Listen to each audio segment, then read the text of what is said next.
할렐루야. 오늘도 말씀을 사모하며 기도의 자리에 나오신 모든 성도님들을 예수님의 이름으로 환영하고 또 축복합니다. 9월 22일 화요일 새벽 예배 말씀 본문 함께 읽도록 하겠습니다. 오늘 본문은요, 창세기 49장 1절부터 12절까지의 말씀입니다. 하지만 봉독은 우리 8절부터 12절까지 함께 봉독하도록 하겠습니다. 유다야, 너는 내 형제의 찬송이 될지라. 내 손이 내 원수의 목을 잡을 것이요 내 아버지의 아들들이 내 앞에 절하리로다. 유다는 사자 새끼로다. 내 아들아, 너는 움킨 것을 찢고 올라갔도다. 그가 엎드리고 웅크림이 수사자 같고 암사자 같으니 누가 그를 범할 수 있으랴. 규가 유다를 떠나지 아니하며 통치자의 지팡이가 그 발 사이에서 떠나지 아니하기를 실로가 오시기까지 이르리니 그에게 모든 백성이 복종하리로다. 그의 나귀를 포도나무에 매며 그의 암나귀 새끼를 아름다운 포도나무에 맬 것이며 또 그 옷을 포도주에 빨며 그의 복장을 포도즙에 빨리로다. 그의 눈은 포도주로 인하여 붉겠고 그의 이는 우유로 말미암아 희리로다. 아멘. 말씀을 위해서 함께 기도하겠습니다. 오늘도 우리를 사랑하시는 주님, 그 사랑으로 우리를 인도하여 주시니 감사를 드립니다. 이 시간 그 사랑의 주님이 우리에게 들려주시는 말씀을 듣기 원합니다. 우리에게 친히 말씀하여 주시고 이 말씀이 또한 우리의 삶을 온전한 길로 인도할 수 있도록 주님께 우리의 삶을 맡겨드리는 시간 되게 하여 주시옵소서. 감사드리며 예수님의 이름으로 기도드립니다. 아멘. 오늘 본문 말씀은 야곱이 그의 나이 147세에 죽음을 앞두고 자신의 아들들을 불러서 마지막으로 축복을 해주는 장면입니다. 야곱이 자신의 12 아들에게 선언해주는 축복은 사실 이 야곱의 자녀들에게서 바로 일어나는 일이기도 하지만 사실은 그들의 후손들에게서 일어난 일들을 앞으로 예언해주는 그런 축복의 기도입니다. 그래서 야곱은요, 2절에 보면 너희 아버지 이스라엘이라고 그렇게 자신을 호칭하고 있습니다. 하나님께서 주신 이름 이스라엘. 이제 이 이스라엘 민족을 이룰 자신의 아들들에게 이 이스라엘이 마지막 유언, 즉 축복을 하고 있는 것이죠. 이제 그 축복 예언이 시작되는데요. 자, 먼저 우리가 오늘 함께 볼 이 1절부터 12절까지의 말씀은 12아들 가운데도 첫 번째 4명의 아들에 대한 예언의 말씀입니다. 이 4명은 모두 레아가 낳은 아들입니다. 근데 오늘 본 말씀을 읽어보면요, 과연 이 장자로서의 축복, 이 야곱의 12아들 가운데에 장자로서의 축복을 야곱으로부터 누가 받는지, 그런 맥락에서 이 말씀 오늘 보기를 원하는데요. 야곱의 아버지였던 이삭은 비밀스러운 장소에서 에서에게 장자의 축복을 해 주려고 했습니다. 그러다가 이 아내 리브가와 이 아들 야곱의 이 속임수에 넘어가서 야곱에게 장자의 축복을 빌어주게 되죠. 그러나 오늘 본문 보면 야곱은 공개적으로 12아들을 다 불러서 기도해 줍니다. 그래서 하나님의 말씀을 실수 없이 그대로 잘 전달하려고 하는 것이죠. 자, 우선 야곱은 이 르우벤을 축복합니다. 사실 야곱의 12아들 가운데 이 태어난 순서로만 보면 이 르우벤이 장자가 됩니다. 야곱도 이것을 인정하고 있습니다. 그래서 3절 보면요, 49장 3절을 보면 르우벤아, 너는 내 장자요 내 능력이요 내 기력의 시작이라, 이렇게 이야기를 합니다. 르우벤은 야곱의 장자로서 능력과 또 기력의 시작이라고 그렇게 말을 합니다. 여기서 시작이란 말은요, 사실 첫 열매라는 뜻입니다. 그러니까 야곱에게 있어서 르우벤은 어떤 존재냐? 첫 열매였죠. 그만큼 참 소중한 존재였고요, 사실은 육체적으로는 장자로 태어난 존재였습니다. 그런데 이 야곱의 계속적으로 이어지는 선언을 보면 르우벤을 향해서 뭐라고 얘기하냐면 그가 탁월하지 못할 것이라고 그렇게 말합니다. 여기서 탁월하지 못하다라는 말은요, 남다, 또 풍부하다라는 그런 뜻입니다. 이 말은 장자가 받을 이 2배의 몫을 말하고 있는 것이죠. 원래 당시의 장자는요, 다른 아들들보다 이 갑절의 축복을 받았습니다. 이 남는 충분히 흘러넘치는 그런 축복을 받게 되는 것이죠. 그런데 르우벤은 그렇게 되지 못할 것이라고 그렇게 말하는 겁니다. 육체적으로는 장자로 태어난 것을 인정하지만 아버지로부터 장자의 축복을 받지는 못합니다. 자, 그 이유가 무엇이냐? 그 이유는 바로 아버지의 침상을 더럽혔기 때문입니다. 창세기 35장에 보면요, 르우벤이 아버지의 첩 비라와 동침하는 이야기가 나옵니다. 르우벤은 오늘 말씀에 나오듯이 장자답게 위풍이 아주 월등하였고요, 권능이 탁월하였습니다.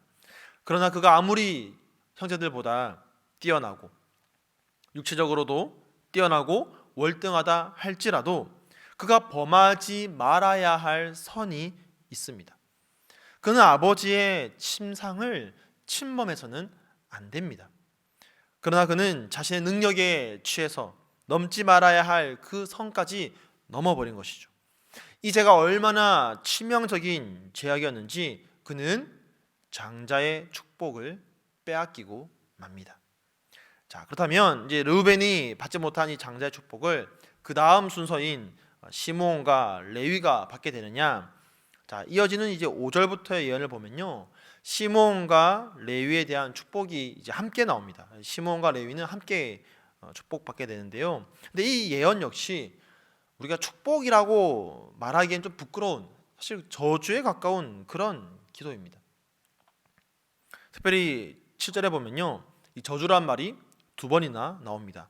그 노여움이 혹독하니 저주를 받을 것이요, 분기가 맹렬하니 저주를 받을 것이라. 자, 왜 이처럼 시므온과 레위는 축복이 아니라 저주를 받았는가? 그것은 창세기 34장에 나오는 세겜 사건 때문입니다. 그들의 누이였던 디나가 세겜에 의해서 더럽힘을 입죠.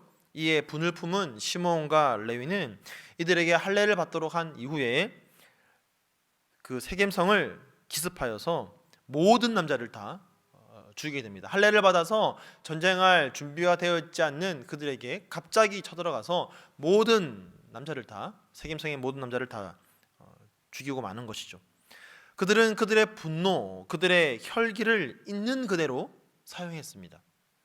아무리 분노가 일어나도, 아무리 혈기가 왕성해도 넘지 말아야 할 선이 있습니다. 그런데 그들은 그 선을 넘고 말았습니다. 이처럼 르우벤과 시므온과 레위는 자신이 가지고 있는 힘을 가지고 가족을 넘었고요, 이웃 민족을 넘었습니다. 그들이 가지고 있는 그 힘을 가지고 상대방 위에 올라가서 그들을 부끄럽게 만들었고 그들을 짓밟았습니다. 그들은 자신들이 가진 힘을 가지고 자신들의 정욕과 분노를 해결하는 데 사용했던 것이죠. 그러면서 넘지 말아야 할 선을 넘었고 범하지 말아야 할 죄를 범하고 말았습니다.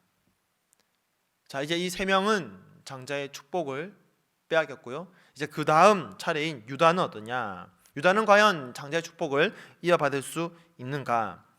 야곱이 유다를 향해서 축복하는 이 선언을 보면 이렇습니다. 사자 새끼로 된 규가 유다를 떠나지 아니하며 통치자의 지팡이가 그 발 사이에서 떠나지 아니한다. 그에게 모든 백성이 복종한다. 포도나무의 소출을 풍성하게 누리게 될 것이다. 사자는요, 이 야생 짐승 중에 가장 강하고 위험이 있는 짐승으로서 이 당시 고대 근동에서는 이 사자가 권위와 힘을 상징하던 그런 동물이었습니다. 자, 그리고 이 규와 또 통치자의 지팡이는 왕권을 상징하였습니다. 모든 백성이 복종한다는 것은 이건 역시 권위, 특별히 왕의 권위를 나타내는 것이죠. 이처럼 유다는 장차 이스라엘 민족의 왕으로서 권위와 힘을 가지게 될 것이라고 그렇게 예언을 받습니다. 통치권이 유다에게로 임하는 것을 볼 때에 실질적인 장자권이 유다에게로 이어진다는 것을 우리가 볼 수 있는 것이죠. 자, 그렇다면 그 위에 형들이 받지 못한 장자권을 어떻게 유다는 이어받게 되었는가? 자, 앞으로 이 앞에서 나왔던 이 스토리에서 보면요, 이 유다가 보여주었던 특별한 모습들이 있습니다. 특별히 이 요셉과 관련된 스토리가 진행되면서요, 유다가 보여주었던 모습이 있습니다. 먼저 이 베냐민을 데리고 애굽으로 다시 돌아와야 하는 그런 사건에서 야곱은 두려움에 베냐민을 보내지 못합니다. 그러나 시간이 지나서 다시 양식이 필요해지자 고민하게 되죠. 그리고 혼자 잡혀있는 그 시몬을 찾아오기 위해서라도 반드시 베냐민이 가야 됩니다. 그러나 아버지는 주저하고 있죠. 그때 이 아버지 야곱을 설득한 사람이 바로 유다입니다. 유다는요, 베냐민을 자기와 함께 보내주면 혹시나 무슨 일이 생길지라도 자신이 대신해서 그 모든 책임을 다 지겠다고, 만약에 베냐민이 잡히면 내가 대신 담보로 잡히겠다, 그렇게 이야기하는 거죠. 자신의 목숨을 내어놓고 아버지를 설득합니다. 결국 형제들은 다시 애굽으로 가게 되죠. 애굽에 와서도 마찬가지입니다. 베냐민의 자루에서 은잔이 발견되어서 이제 베냐민이 애굽에 남아서 종이 되어야 되는 그런 절체절명의 위기를 맞이하게 되었을 때에 유다는 다시 한번 나섭니다. 그러면서 베냐민을 대신해서 나를 잡아달라고. 만약에 베냐민이 돌아가지 않으면 그의 아버지 야곱이 죽을 수도 있으니 자신을 남겨달라고, 그리고 베냐민은 보내달라고 간곡히 부탁을 합니다. 자, 유다의 이 모습을 본 요셉은 감정을 억제하지 못하고 결국 자신의 정체를 형들 앞에서 밝히게 되는 것이죠. 이처럼 자신의 가족, 특별히 아버지를 생각하고 가족들과 아버지를 위해서 자신의 목숨까지도 내어놓기를 주저하지 않았던 유다, 그런 유다였기 때문에 형들이 받지 못한 이 장자권을 이어받게 되는 것입니다. 자신이 가진 힘을 가지고 가족과 이웃을 부끄럽게 만들거나 또는 짓밟는 것이 아니라 오히려 자기 자신을 바쳐서 아버지와 가족을 살리려고 한 것이죠. 그래서 유다는 통치권이 흘러가는 그 축복을 받게 되는 겁니다. 그리고 유다의 후손을 통해서 누가 나옵니까? 다윗 왕이 나오죠. 그리고 또다시 흘러서 누가 나옵니까? 이 다윗 언약으로부터 이어지는 예수 그리스도가 유다의 후손으로 오게 되는 것이죠. 예수 그리스도는 어떤 분이십니까? 예수 그리스도는 하늘 보좌를 버리고 그 하늘 보좌에서 가지고 있던 그 힘과 능력을 다 버리고 우리를 살리기 위해서 스스로를 희생하셨던 그런 분입니다. 그런 예수님을 하나님은 모든 이름 위에 뛰어난 이름을 주시는 것이죠. 이처럼 하나님 나라의 법칙은 우리가 살아가는 일반 세상의 법칙과는 다릅니다. 세상은 내가 가진 능력을 다른 사람을 밟고 올라가야, 그래야 통치권의 그 권위를 가지게 되지만 하나님 나라는 다릅니다. 나를 버리고 오히려 다른 사람을 살릴 때에 하나님으로부터 권위를 부여받게 되는 것입니다. 사랑하는 성도 여러분, 세상 속에서 승리하며 하나님의 이름으로 세상을 정복해가는 그런 저와 여러분 되기를 간절히 소망합니다. 어떻게 하면 우리가 세상을 정복할 수 있느냐? 우리의 힘을 가지고 세상을 짓밟고 그 위에 서는 것이 아니라 스스로 낮아지고 희생함으로써 다른 사람을 살릴 때 우리는 예수님의 이름으로 세상을 정복해가고 하나님 나라의 확장을 이루어갈 수가 있는 것입니다. 오늘도 사랑과 희생으로 하나님 나라를 이 땅 가운데 이루고 성취해가는 그런 저와 여러분 되기를 예수님의 이름으로 간절히 축복하며 축원드립니다. 아멘.